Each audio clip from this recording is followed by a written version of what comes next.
What would you do if the very people sworn to protect you turned against you?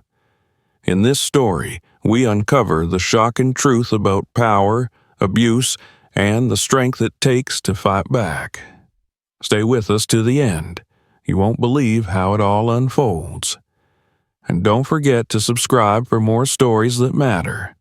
Your support helps bring these issues to light. The late afternoon sun bathed the park in a warm, golden glow. Children laughed as they played on the swings, and couples strolled hand in hand along the winding paths. For Captain Jonathan Wilkes, it was a rare moment of peace, a chance to unwind with his wife, Cassandra, after weeks of long hours at the precinct. Cassandra's laughter as she recounted a story about a friend brought a rare smile to Jonathan's face. He cherished these moments with her, away from the chaos of his work, but their tranquility was short-lived.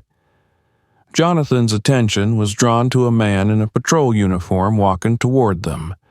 His stride was deliberate, his face twisted in a smirk that hinted at trouble. The name tag on his chest read Officer Harper. Cassandra noticed him too, her smile fading as unease settled in her chest. Harper's gaze lingered on her in a way that felt predatory. "Afternoon," Harper said, his tone dripping with false politeness. His eyes darted between Cassandra and Jonathan before settling on Cassandra. "You don't look like you belong in a place like this." Cassandra blinked, unsure if she had heard him correctly. "Excuse me?" "You heard me," Harper continued, his smirk widening. "Nice parks like this. They're not usually for people like you." Jonathan's jaw tightened. He rose to his feet, his towering frame an unspoken warning. "Is there a problem, officer?" Harper's eyes flicked to Jonathan, but the smirk didn't falter. "Oh, so she's with you?" He chuckled, a low, mocking sound. "Didn't think someone in your position would settle for her kind." Jonathan's fists clenched at his sides, but he forced himself to stay calm. He had dealt with men like Harper before, small-minded, hateful, and drunk on the power their uniform afforded them. "Watch your tone," Jonathan said evenly. "That's my wife you're talking about." Cassandra reached for Jonathan's arm, her touch grounding him. "Let's just go," she murmured, her voice tight with fear. But Harper wasn't finished. He stepped closer, his posture aggressive. "Where do you think you're going?" "I'm not done talking to you." His gaze locked onto Cassandra. "You ought to learn some respect when an officer addresses you, unless you want to find yourself in cuffs." "That's enough," Jonathan snapped, his voice carrying the weight of authority. "I don't know what your problem is, but we're leaving." Harper's eyes narrowed and his smirk twisted into a sneer. "You think you can order me around? Who do you think you are?" Jonathan pulled out his badge, holding it up for Harper to see. "Captain Jonathan Wilkes, Metropolitan Police." "Now, back off." For a moment, Harper's expression faltered, surprise flickering in his eyes, but it was quickly replaced by something darker, defiance and hatred. "A captain? A black captain?" He barked out a laugh. "Well, isn't that something? Guess they're handing out badges to just about anyone these days." Cassandra's grip on Jonathan's arm tightened. "Please, let's just go," she whispered again. Jonathan nodded, turning to leave, but Harper stepped into his path. "Not so fast, Captain," Harper sneered. "You don't get to walk away from me, not until I say so." The tension in the air was palpable. Other park-goers began to take notice, their curious glances adding to the weight of the moment. Cassandra looked around, her anxiety growing as she realized they were drawing a crowd. "You're making a mistake," Jonathan said, his voice low and measured. "Step aside." Harper leaned in closer, his voice a venomous whisper. You think that badge makes you untouchable? You think you're better than me because you climbed your way up the ranks? Let me tell you something. You're still just a... Enough! Jonathan's voice boomed, cutting Harper off. I won't stand here and let you disrespect my wife or me any longer. Harper's hand moved to his radio. Well, if you won't comply, I'll have to bring in some backup. Let's see how tough you are when you're surrounded.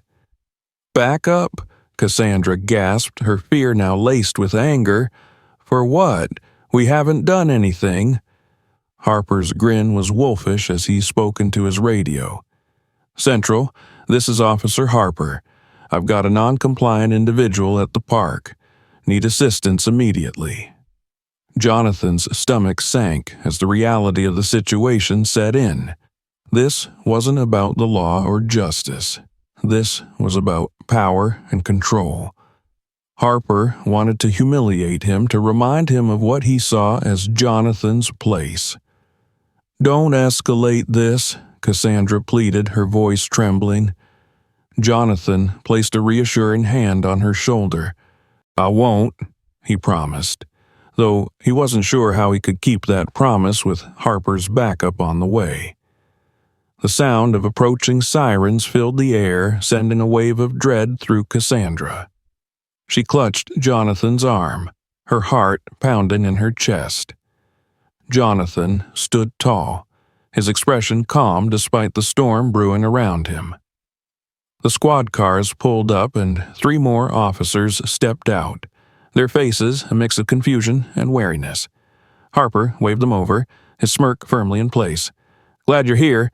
This one's been causing trouble, he said, jerking a thumb toward Jonathan. One of the officers, a middle-aged man with a weary expression, glanced at Jonathan's badge and hesitated. Harper, are you sure about this? He's a captain. Harper's grin faltered, but only for a moment. I don't care if he's the president. He refused to comply, and that's grounds for detainment. Jonathan stepped forward, his voice steady but firm. You're making a mistake. Stand down, and we can resolve this peacefully. But Harper wasn't listening. He barked an order to the other officers. Cuff him.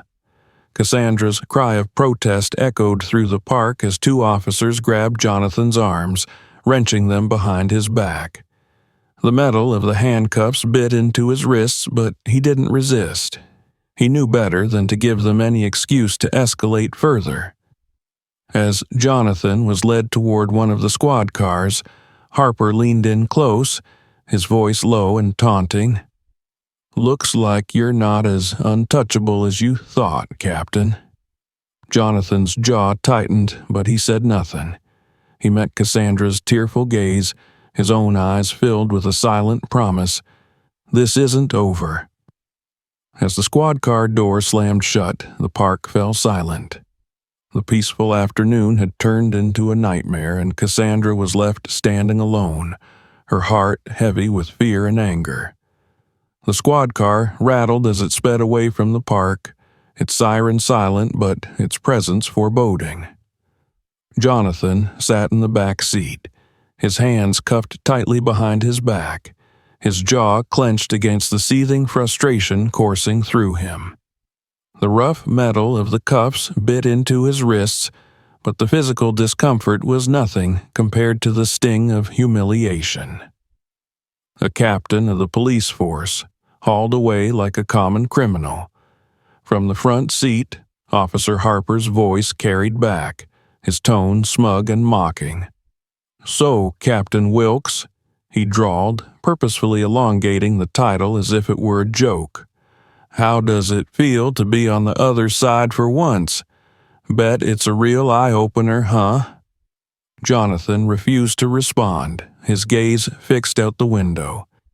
He knew men like Harper thrived on reactions, and he wasn't about to give him the satisfaction. Harper, however, wasn't deterred by the silence. What's the matter? Cat got your tongue? Harper continued. Or are you just realizing that badge doesn't mean much when you're not in your fancy little office? The officer riding shotgun, A younger man with a nervous energy glanced back briefly. He opened his mouth as if to say something, but quickly shut it when Harper shot him a warning glare. Jonathan noted the exchange but said nothing, filing it away for later. "You think you're so special," Harper sneered, his voice growing colder, "climbing the ranks, acting like you're one of us. But let me tell you something, Captain. You'll never really belong. You can put on the uniform, you can bark orders, but at the end of the day, you're just another—" He paused, letting the venom drip from his words. "You know exactly what you are." Jonathan's hands clenched into fists behind him, his nails digging into his palms. He forced himself to breathe steadily, keeping his temper in check. He'd been through worse. He'd faced prejudice throughout his career, enduring slights and challenges that most of his peers would never understand. But this, being treated like a criminal by one of his own, cut deeper than he cared to admit. The car came to an abrupt stop at a red light, jostling Jonathan against the seat. Harper twisted around in his seat to face him, his grin wide and predatory. "You know, I should have done this a long time ago. Guys like you need to be reminded where you stand." Jonathan finally met Harper's gaze, his voice calm but edged with steel. "You're making a mistake, Harper, and when this is over, you'll regret every decision you've made today." Harper laughed, the sound sharp and devoid of humor. "Oh, I doubt that, Captain. By the time I'm done with you, no one will take you seriously again. Maybe you'll finally understand what it feels like to have no power." The light turned green, and the car jerked forward again. Harper turned back to the front, muttering under his breath, but Jonathan caught the words. "Thinks he's better than us, just another punk who got lucky." The precinct loomed ahead, its stark gray walls a cold reminder of the institution Jonathan had dedicated his life to serving. As the car pulled into the underground garage, Jonathan's stomach tightened. Harper parked roughly, the car jerking to a stop before the engine cut off.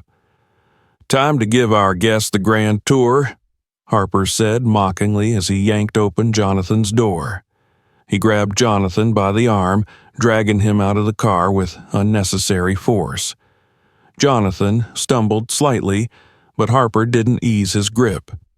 "Careful there, Captain," Harper sneered.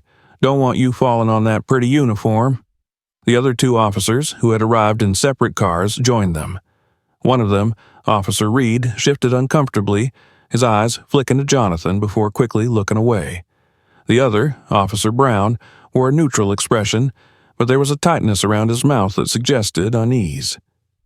"Is this really necessary?" Reed asked hesitantly, his voice barely above a whisper. Harper shot him a glare. "You got something to say, Reed?" Reed hesitated, then shook his head. "No, sir." "Good," Harper snapped, "because the last thing I need is someone questioning my authority." He turned his attention back to Jonathan, his smirk returning. "Let's get moving." Jonathan was led through the garage, his footsteps echoing off the concrete walls. As they approached the entrance to the precinct, a few officers passing by paused to stare. Jonathan caught snippets of their whispers. "Isn't that Captain Wilkes? What the hell is going on?"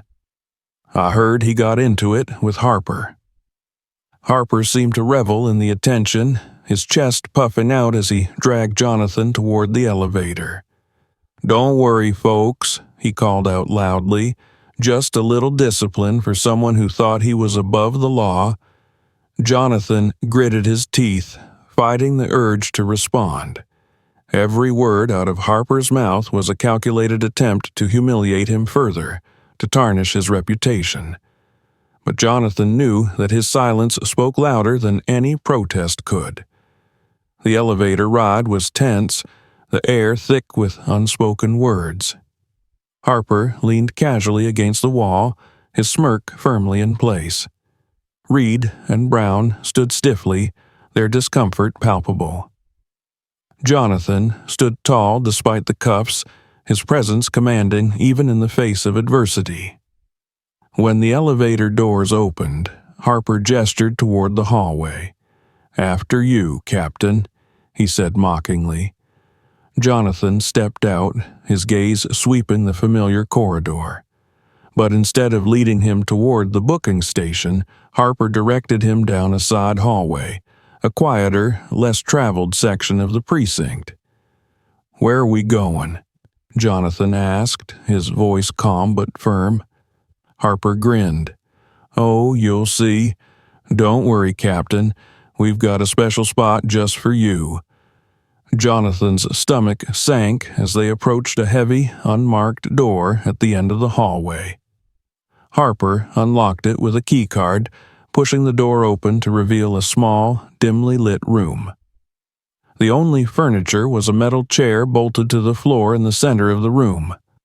The walls were bare concrete, the air stale and oppressive. "Take a seat," Harper ordered, shoving Jonathan forward.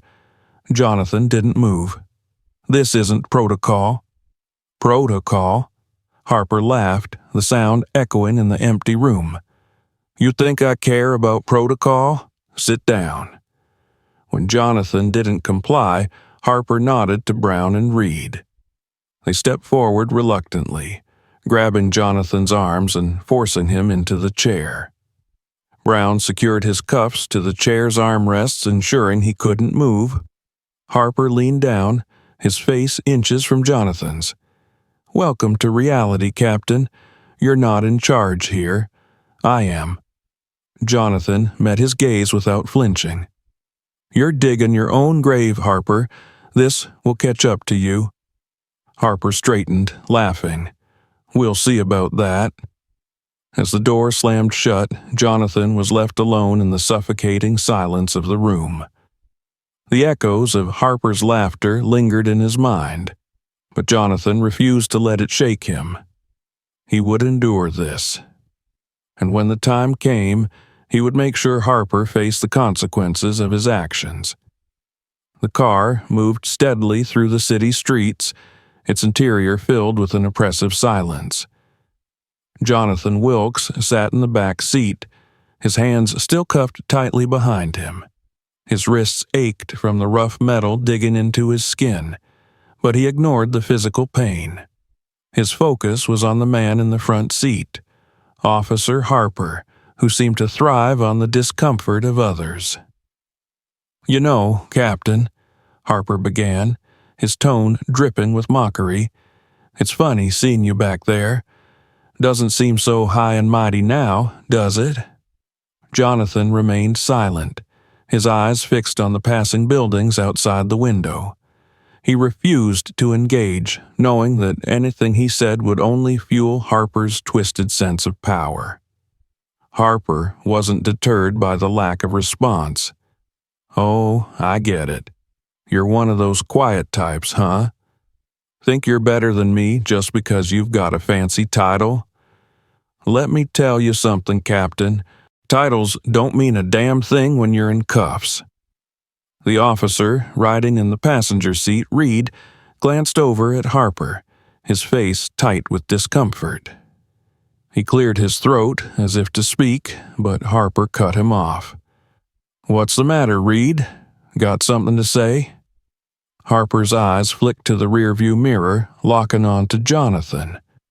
"Or are you just as surprised as I am that they let one of them wear the uniform?" Reed's mouth opened, then closed again. He shifted uncomfortably in his seat, avoiding eye contact with both Harper and Jonathan. Jonathan's jaw tightened, but he said nothing. He had heard these kinds of comments before, thinly veiled racism disguised as banter, meant to demean and provoke. Harper, however, wasn't content with silence. "I bet you've had it easy, haven't you, Captain?" Harper sneered. "Fast-tracked through the system because they needed to fill a quota. They love throwing a badge on someone like you to make themselves look good, but deep down, we all know the truth." Jonathan finally turned his gaze to Harper, his eyes sharp and unyielding. "And what truth is that, Harper?" Harper grinned as if he'd been waiting for the question. "That no matter how far you climb, no matter what rank you achieve, you'll always just be less." Reed winced, his discomfort palpable, but he didn't speak. The driver, Brown, shifted slightly in his seat, his hands tightening on the wheel.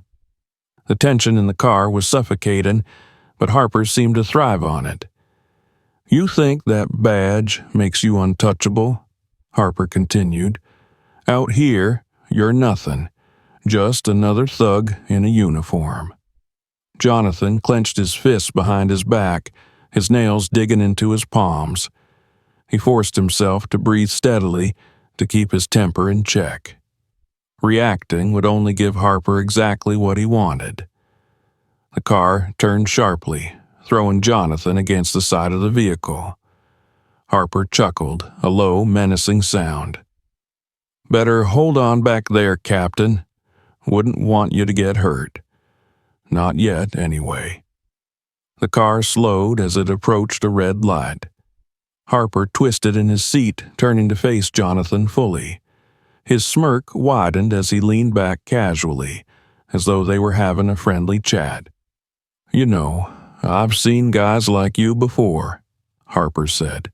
"Always trying to prove something, always thinking they're owed something, but you're not. You don't belong here, and you never will." Jonathan stared at him, his expression unreadable. "You seem awfully threatened by me for someone so convinced of my insignificance." Harper's smirk faltered for a fraction of a second before returning with even more venom. "Threatened? By you? Don't flatter yourself. I just enjoy reminding people like you of their place." The light turned green, and the car jerked forward again. Harper faced the front once more, but his words continued, each one more poisonous than the last. "Look at you," Harper said, shaking his head, "sitting back there like some kind of king. You probably think you're a hero, don't you? Walking around in that uniform, pretending you're one of us. But deep down, you know the truth. You'll always be just a—" "That's enough," Reed interjected suddenly, his voice sharp. He turned to Harper, his discomfort finally boiling over. "We're supposed to be professionals. This isn't—" "Isn't what?" Harper snapped, cutting him off. "Isn't the truth? Grow a spine, Reed, or are you going soft on me?" Reed's face turned red, but he said nothing more. He turned his gaze to the window, clearly unwilling to escalate the confrontation further. Jonathan watched the exchange carefully, noting the cracks in their unity. Harper's dominance over his colleagues was evident, but not absolute. The precinct came into view, its gray facade looming in the distance like a fortress. Harper's grin widened as he tapped the dashboard. "Home sweet home, Captain. Let's see how you like our hospitality." The car pulled into the underground garage, the tires screeching slightly as Brown parked roughly. Harper was out of the car in an instant, yanking open the back door and grabbing Jonathan by the arm. "Let's go!" Harper barked, his grip tight and unyielding. Jonathan stepped out of the car, his posture steady despite the circumstances. He refused to let Harper see any sign of weakness. The other officers followed, their expressions a mixture of unease and forced indifference. As they made their way toward the precinct entrance, a few officers passing by paused to watch. Whispers spread quickly, their hushed tones carrying fragments of confusion and disbelief. "Is that Captain Wilkes?" one officer murmured. "What the hell is going on?" Another added, "I heard he got into it with Harper." Harper seemed to relish the attention. "Move along, folks," he called out loudly. "Just a little discipline for someone who forgot the rules." Jonathan's lips pressed into a thin line. He could feel the weight of every gaze, the judgment and speculation. But he kept his head held high, refusing to let the humiliation take root. As they approached the elevator, Harper gestured grandly. "After you, Captain," he said mockingly. Jonathan stepped inside, followed closely by the other officers. Harper leaned casually against the wall, his smirk never faltering. When the doors opened, Jonathan was led down a side hallway, a quieter, less frequented area of the precinct. His unease grew with each step, the silence around them heavy and foreboding. "This isn't the booking station," Jonathan said, his voice calm but firm. Harper grinned. "You catch on quick, Captain. Don't worry, we've got a special place just for you." Jonathan's stomach tightened as they reached an unmarked door at the end of the hallway. Harper unlocked it with a key card, his movements deliberate and mocking. "Welcome to your new home," Harper said, pushing the door open. The room inside was small and dimly lit, the air stale and heavy. A single metal chair bolted to the floor stood in the center of the space, its stark simplicity a testament to its purpose. "Take a seat," Harper ordered, shoving Jonathan forward. Jonathan didn't move. "This isn't protocol." Harper laughed. "Protocol? You think I care about protocol? Sit down." When Jonathan didn't comply, Harper nodded to Brown and Reed. They hesitated for a moment before stepping forward reluctantly, their hands gripping Jonathan's arms as they forced him into the chair. Brown secured his cuffs to the armrests, his expression grim. Harper leaned in close, his voice low and venomous. "You thought you could play the hero, Captain, but in here, you're nothing. Just another criminal who thought he was better than the rest." Jonathan met Harper's gaze without flinching. "This isn't over." Harper straightened, laughing coldly. "Oh, I know, it's just getting started." As the door slammed shut, Jonathan was left alone in the oppressive silence of the room. The echoes of Harper's laughter lingered, but Jonathan refused to let it shake him. He had endured worse, and he would endure this too. The dim light from the single overhead bulb cast a harsh glow on the cold, barren walls of the room. Jonathan sat rigidly in the metal chair, his wrists bound to the armrest, the steel cuffs cutting into his skin. The air was stale, heavy with the scent of mildew and faint traces of cleaning chemicals. He shifted slightly, testing the restraints, but they held firm. He knew this wasn't standard procedure. This room wasn't meant for processing. It was meant for punishment. The door creaked open, and Harper strode in with deliberate steps, his boots echoing on the concrete floor. He carried himself with the smug arrogance of a man who believed he was untouchable. 2 other officers followed, Reed and Brown. Their faces were tight with unease, but they said nothing as they positioned themselves against the wall, avoiding Jonathan's gaze. "Well, Captain," Harper began, his voice dripping with mockery, "I hope you're comfortable. This room has hosted some fine guests, but I think you're the most distinguished." Jonathan remained silent, his jaw clenched. He wouldn't give Harper the satisfaction of a response. Harper smirked, stepping closer. "Oh, don't give me that look. You're not the big boss in here. In here, you're just another lowlife who needs to be taught a lesson." He leaned down, his face inches from Jonathan's. "Do you know what your problem is? You think you're special. You think that shiny badge of yours makes you one of us. But let me tell you something, Wilkes. You're not. You'll never be anything more than a glorified token." Jonathan's eyes locked on Harper's, his expression unflinching. "You're overstepping, Harper. And when this is over, you'll regret it." Harper straightened, laughing. "Regret it? Oh no, Captain. The only one regretting anything here will be you. You see, I have the power now, and I think it's time you understood what happens when someone like you forgets their place." He nodded to Reed and Brown. The hesitation in their movements was evident as they approached Jonathan, their hands balled into fists. Brown's jaw tightened as he reached for Jonathan's shoulder, gripping it with more force than necessary. "Come on," Harper urged, his tone impatient. "Show the captain what happens when you cross the line." Reed glanced at Harper, his brow furrowed. It's not right." Harper's expression darkened. "Are you questioning me, Reed? Because if you are, I can find someone else who will follow orders." Reed hesitated, then stepped forward. His movements were stiff, reluctant, but he complied. Harper's gaze burned into him, a silent threat hanging in the air. The first blow came suddenly, a hard punch to Jonathan's jaw. His head snapped to the side, pain radiating through his skull. He tasted blood as his lips split, but he didn't cry out. He refused to give them the satisfaction. Brown delivered the next blow, a brutal strike to Jonathan's ribs.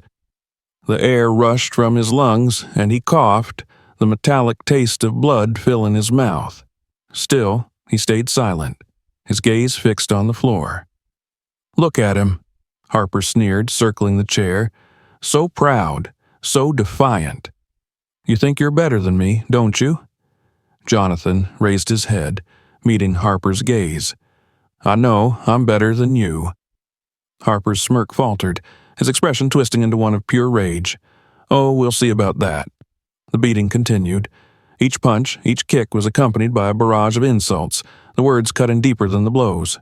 Harper's voice was venomous, laced with years of pent-up hatred. "You think you're some kind of hero?"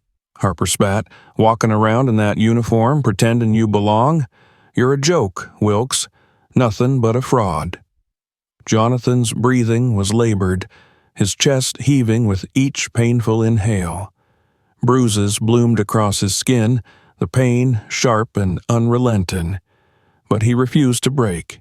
He wouldn't give Harper the satisfaction of seeing him crumble. Reed's punches grew weaker, his reluctance more evident with each strike. Finally, he stepped back, his hands trembling. "I can't do this," he muttered, his voice barely audible. Harper turned on him, his expression fierce. "What did you say?" Reed straightened, though his face was pale. "This isn't right. He's a captain. He's one of us." Harper's eyes narrowed. "He's nothing, and if you can't see that, maybe you don't belong here either." Reed's gaze flicked to Jonathan, then back to Harper. "You're going too far." "Get out," Harper snapped, his voice cold. "Now." Reed hesitated, then turned and left the room, the door slamming shut behind him. Harper watched him go, his jaw clenched, before turning his attention back to Jonathan. "Looks like one of your little friends doesn't have the stomach for this," Harper said, his tone mocking. "But don't worry, Captain. I'm more than capable of finishing the job." He leaned down, his voice low and filled with venom. "You think you're untouchable? You think your title means something? Let me tell you what it really means. It means nothing. Because at the end of the day, you're just another—" The door opened abruptly, cutting him off. Another officer stepped in, his expression tense. He avoided Harper's gaze as he spoke. "Harper, there's something you need to see." Harper straightened, his irritation evident. "What is it?" The officer hesitated, his eyes darting to Jonathan. "It's about the incident at the park. Someone recorded it. The video's gone viral." Harper's face paled. "What?" "It's all over social media," the officer continued. "People are calling for an investigation. Journalists are already reaching out. The chief wants to see you." Harper's jaw tightened, his fists clenching at his sides. He glanced at Jonathan, his expression filled with fury. "This isn't over," he hissed before storming out of the room. The door slammed shut, leaving Jonathan alone in the silence. He slumped in the chair, his body aching, his breath shallow. Despite the pain, a spark of hope ignited within him. The truth was coming to light. Harper's reign of terror was beginning to crumble. Jonathan closed his eyes, drawing strength from that hope. He would endure this. He had to.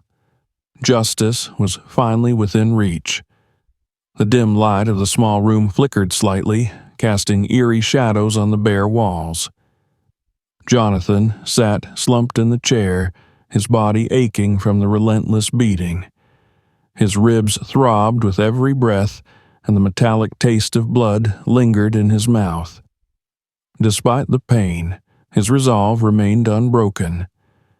He knew Harper's reign of power was built on arrogance and lies, and that foundation was beginning to crack. The muffled sounds of hurried footsteps echoed outside the door, pulling Jonathan from his thoughts. The door swung open, and Officer Brown entered, his face pale and tense. He looked as though he'd rather be anywhere else. Brown avoided Jonathan's gaze as he unhooked the cuffs from the chair. "Let's go," he muttered, his tone devoid of its usual indifference. Jonathan didn't move at first. He wanted to make Brown uncomfortable, force him to confront what he had been complicit in. "Where are you taking me now?" Jonathan asked, his voice hoarse but steady. Brown hesitated before answering. "The chief wants to see Harper," he said, sidestepping the question. "There's been a development." Jonathan raised an eyebrow. "A development?"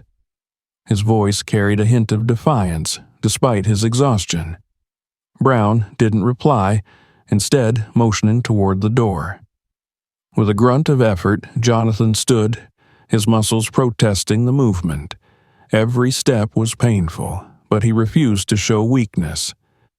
As they exited the isolated room, the precinct was abuzz with activity. Officers huddled in small groups, their voices low and urgent. The tension in the air was palpable, and Jonathan could feel the weight of their stares as he was escorted down the hallway.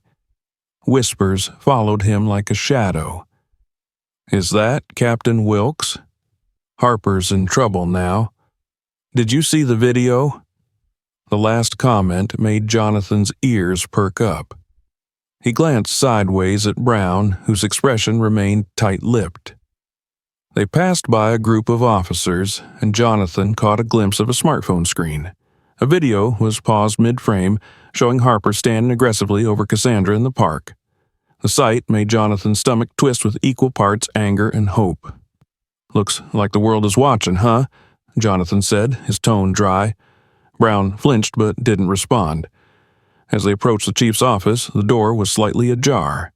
Raised voices spilled into the hallway. "This is a disaster," the chief barked, his voice carrying the unmistakable edge of frustration. "Do you have any idea what you've done, Harper?" Jonathan and Brown stopped just short of the doorway. Through the gap, Jonathan could see Harper standing stiffly in front of the chief's desk. The arrogance that usually radiated from him was now replaced with unease. "With all due respect, sir," Harper began, his voice defensive, "the video doesn't tell the whole story." The chief slammed a hand on his desk. "The video shows you harassing a civilian and arresting a captain without cause. What more is there to tell?" Harper's face flushed red. That woman was non-compliant, and Captain Wilkes interfered with— "Don't even try it," the chief interrupted, his tone icy. "You think calling for backup and escalating the situation was justified? You've humiliated this department, Harper. Do you know how many calls I've had from journalists today?" Jonathan stepped forward, his presence drawing the attention of both men. The chief's eyes softened slightly when they landed on Jonathan's battered form. "Captain Wilkes," the chief said, his voice more measured now. "Come in."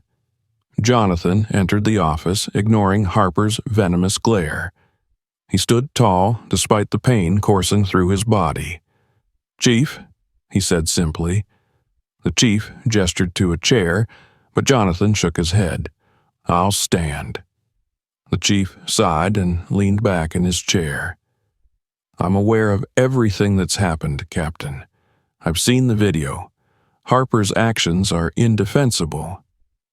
Harper opened his mouth to protest, but the chief silenced him with a glare. Not another word.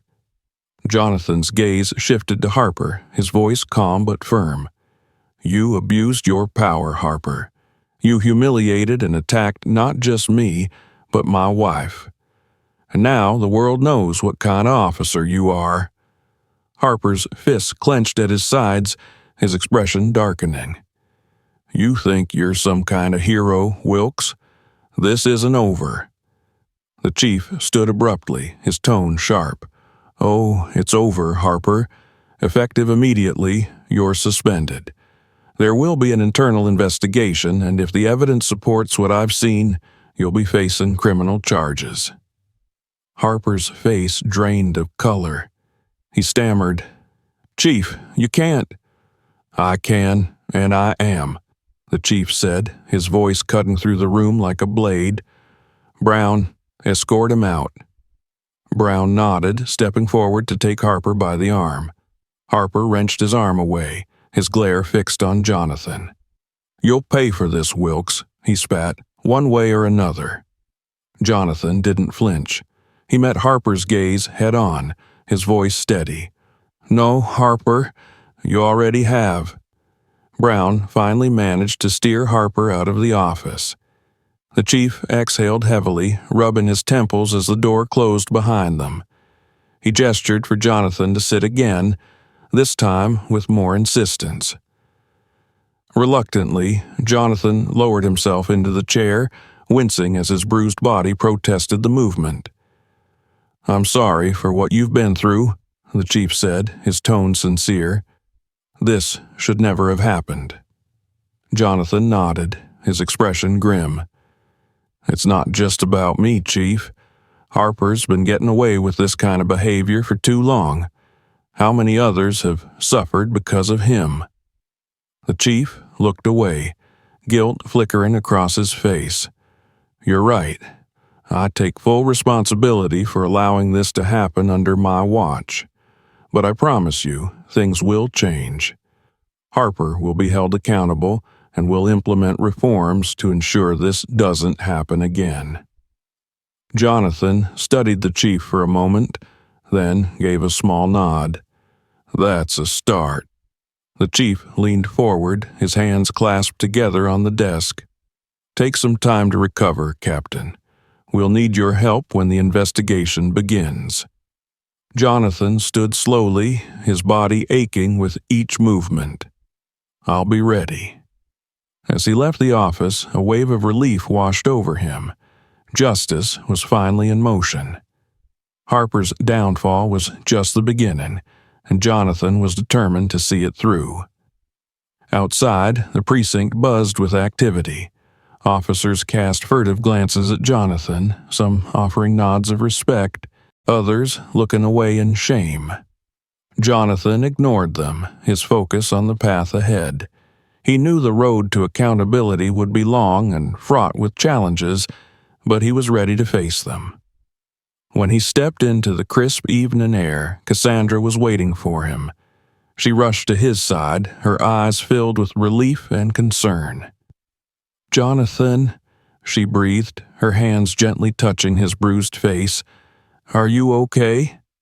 "I'm fine," he said, his voice steady. "It's over." Cassandra's eyes welled with tears, but she smiled through them. "No, it's just beginning." Jonathan nodded, a small smile tugging at his lips. Together they walked away from the precinct, ready to face whatever came next. The precinct buzzed with an uneasy energy. Officers moved through the halls with subdued voices, their usual camaraderie replaced by whispers and furtive glances. The ripple effect of the viral video had reached every corner of the department. For some, it was a moment of reckoning.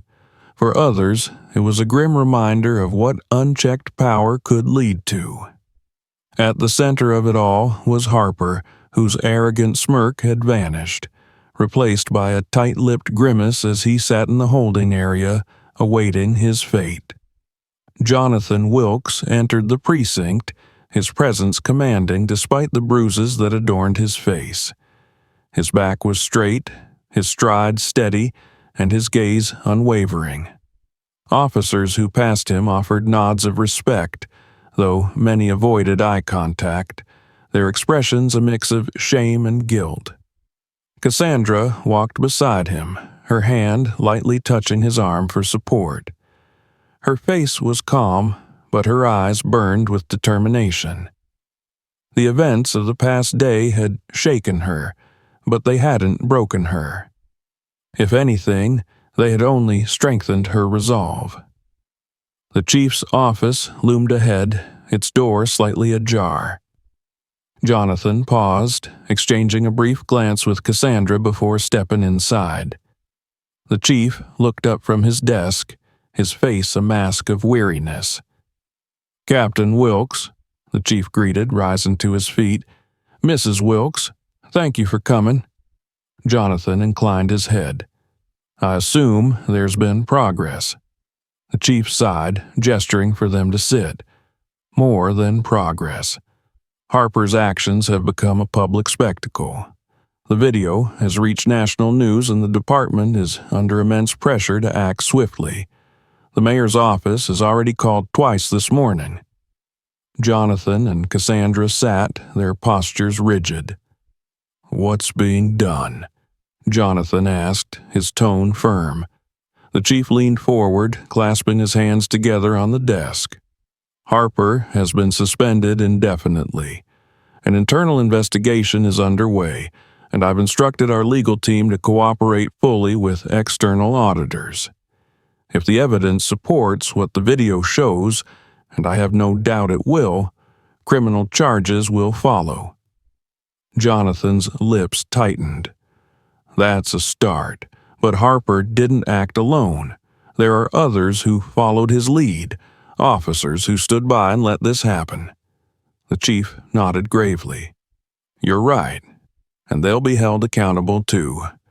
Every officer involved in your arrest, every person who turned a blind eye, will face disciplinary action. I promise you that." Cassandra's voice, calm but firm, cut through the room. "This isn't just about Jonathan. It's about every person Harper's hurt, every life he's affected. This can't happen again." The chief met her gaze, a flicker of regret in his eyes. "You have my word, Mrs. Wilkes. Reforms are coming, mandatory training, stricter oversight, and a zero-tolerance policy for misconduct. This department needs to rebuild trust, not just with its officers, but with the community." Jonathan leaned back slightly, his gaze sharp. "Trust isn't rebuilt with promises, Chief. It's rebuilt with action, and it starts with Harper being held accountable." The chief nodded again, his expression resolute. "He will be." A knock at the door interrupted the conversation. An officer stepped inside, his face tight with tension. "Chief, Harper's ready." The chief sighed, rising from his chair. "Let's get this over with."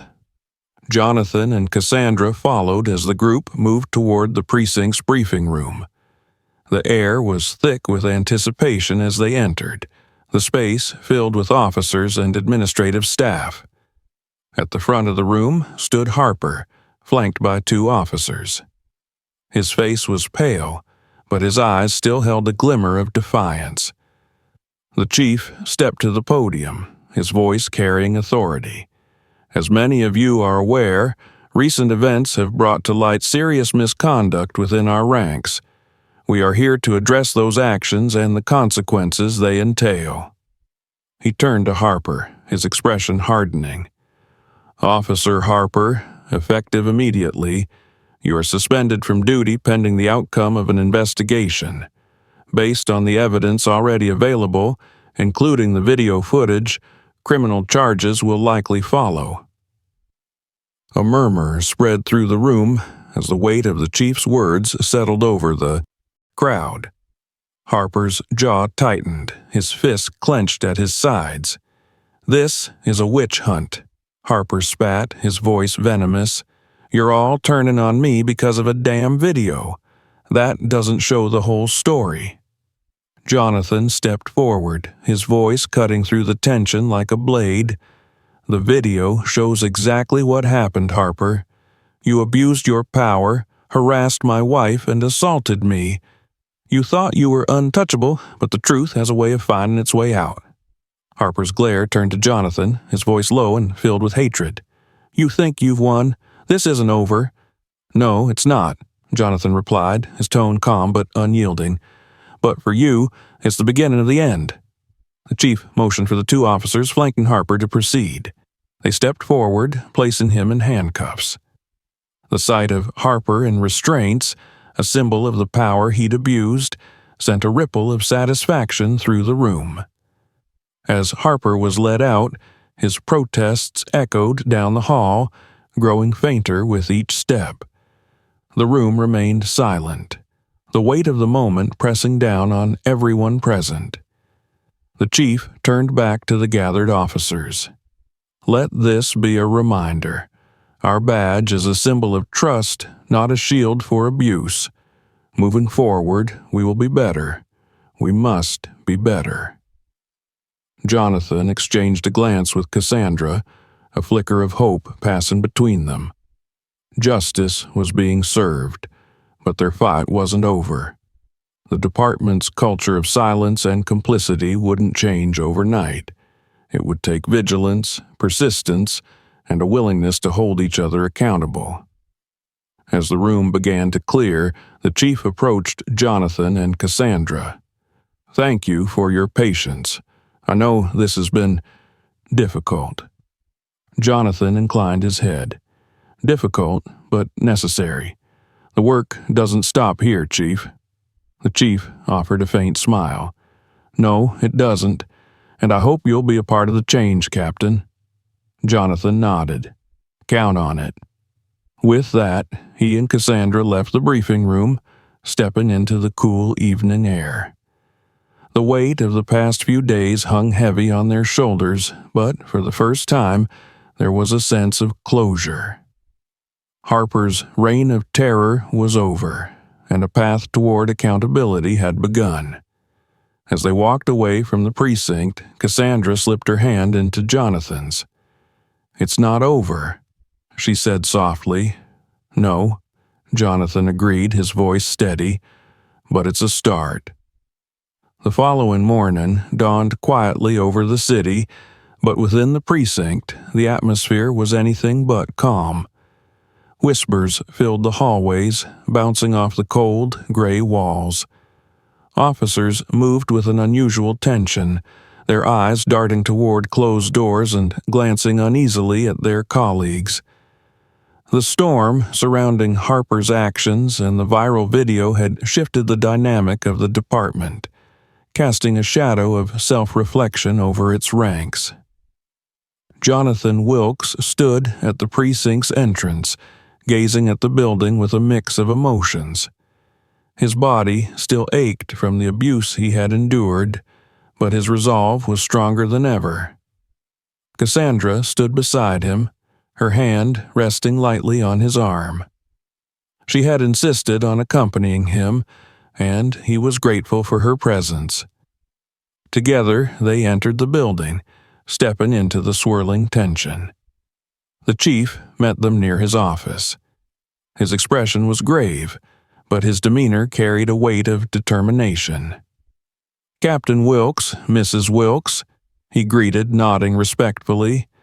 "Thank you for coming. There's something you should see." He led them into the precinct's main briefing room, where a group of officers was already gathered. On a large screen at the front of the room, the now infamous video played in silence. The grainy footage captured Harper towering over Cassandra, his aggression palpable even through the lens. The sound was muted, but the officers watching it didn't need the audio to feel the weight of Harper's actions. When the video ended, the room fell into an uneasy silence. The chief stepped forward, his voice firm and resolute. This video has made it clear that we have failed in our duty to uphold the values this badge represents. Harper's actions were not just a violation of protocol, they were a betrayal of trust, both within this department and with the community we serve. He paused, his gaze sweeping the room. This is a wake-up call for all of us. We cannot allow behavior like this to go unchecked.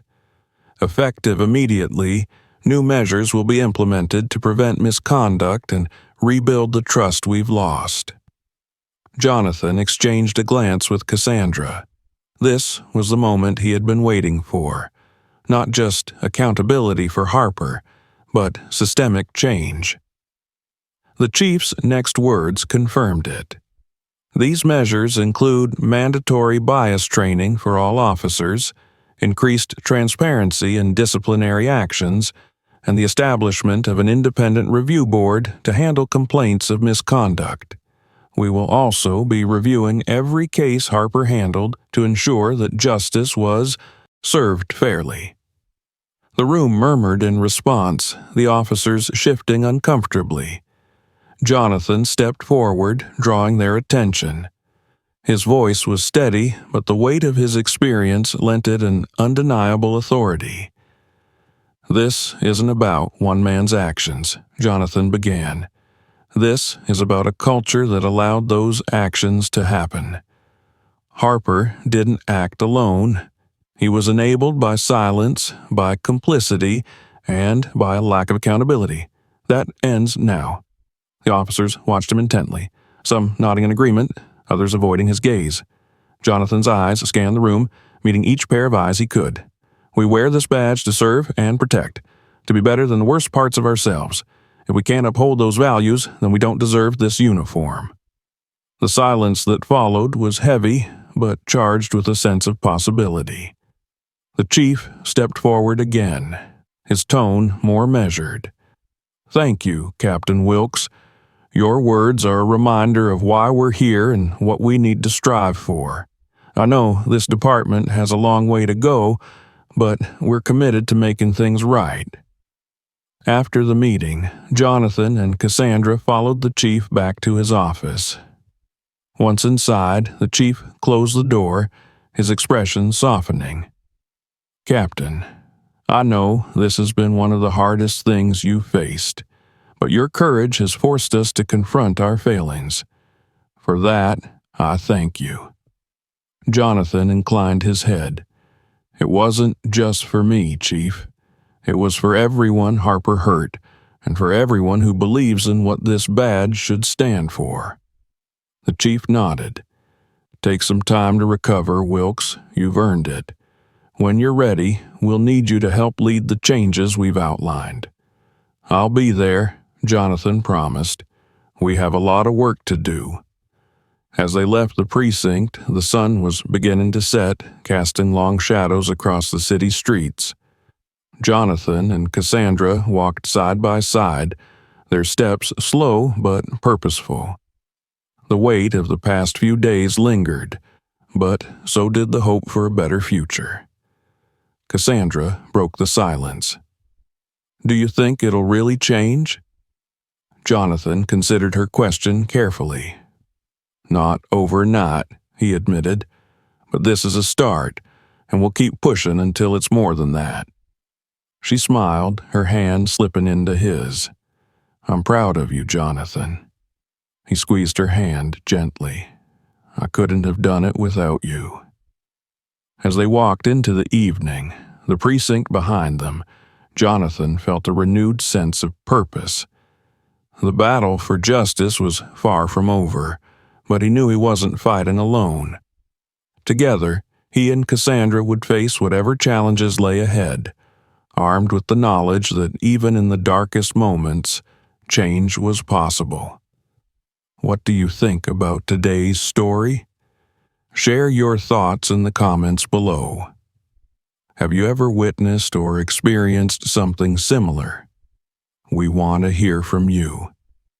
Don't forget to like this video if you believe in the power of truth, and make sure to subscribe for more stories that expose the realities many face every day.